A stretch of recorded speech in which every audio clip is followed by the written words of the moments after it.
Komaram Bheem district Sirpur tea మండలం ఎడికోటలో పారిశుద్ధ్య కార్మికులు ఒకటి కాదు రెండు కాదు 8 నెలల నుండి తమకు జీతాలు ఇవ్వటం లేదంటూ వాపోతున్నారు. పొద్దంతా కష్టపడి చెత్త చెదారాన్ని తీసి ఊరు వాడ ప్రతి గల్లీని తీసి శుభ్రం చేసే పారిశుద్ధ్య కార్మికులకు కుటుంబంలో జ్వరాలు వ్యాధులు వచ్చినా హాస్పిటల్లో చూయించుకోలేని పరిస్థితులు ఏర్పడుతున్నాయని అంటున్నారు. అంతేకాకుండా ప్రతిరోజు ఇంట్లో పూట గడవడమే కష్టంగా ఉంటుంది అన్నారు. తెలంగాణలో కొత్త ప్రభుత్వం కాంగ్రెస్ వచ్చింది, మా బ్రతుకులు బాగుపడతాయని ఎంతో ఆశతో ఎదురు చూస్తున్నాము. ఇన్ఛార్జ్ మినిస్టర్ సీతక్క కూడా హామీ ఇచ్చారు. ఇప్పుడు మాకు న్యాయం జరిగించాలని కోరుకుంటున్నాం. ఇది పారిశుద్ధ్య కార్మికుల యొక్క ఆవేదన. వెంటనే మాకు జీతాలు ఇచ్చి న్యాయం జరిగించాలని ప్రభుత్వాన్ని అధికారులను కోరుకుంటున్నాము.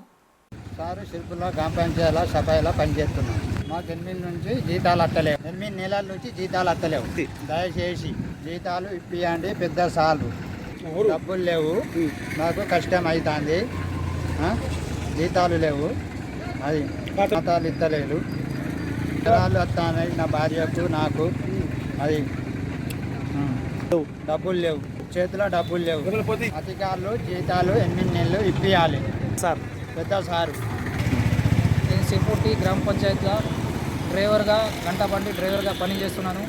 మాకు 7వ నెలలు కంప్లీట్ అయ్యి 8 నెలలు నడుస్తున్నది. జీతాలు లేక బాగా ఇబ్బందిలో ఉన్నాం. మా బడి పిల్లగాళ్ళు ఫీజు వెళ్తలేవు, మనకు తిండికి ఇబ్బంది అవుతుంది. ₹1 అడిగితే మనకు ₹1 ఇచ్చేటోళ్ళు ఎవరు లేరు.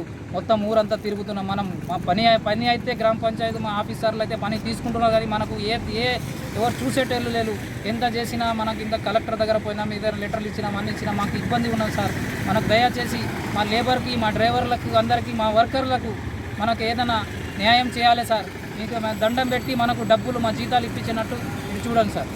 ఇంకా ఏంటంటే మనకు కొత్త ప్రభుత్వం కాంగ్రెస్ ప్రభుత్వం వచ్చినప్పటి నుంచి మనకు బాగా ఆశపట్టి ఉన్నది. మనకు జీతాలు వస్తాయని మనకు ఆలోచిస్తున్నాం. ఇంకేంటంటే ప్రభుత్వం ఎలాంటి మనకు ఏం సాయం ఇప్పటిదాకా లేదు. మా ఇన్ఛార్జ్ మినిస్టర్ మనకు సీతక్క కూడా మనకు హామీ ఇచ్చారు, కానీ ఇప్పటిదాకా ఏమీ మనకు ఫలితం లేదు.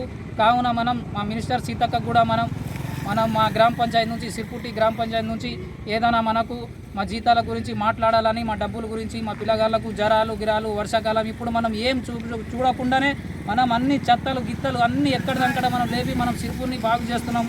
మా మినిస్టర్ సీతక్క గురించి దయచేసి మన గురించి ఆలోచించాలని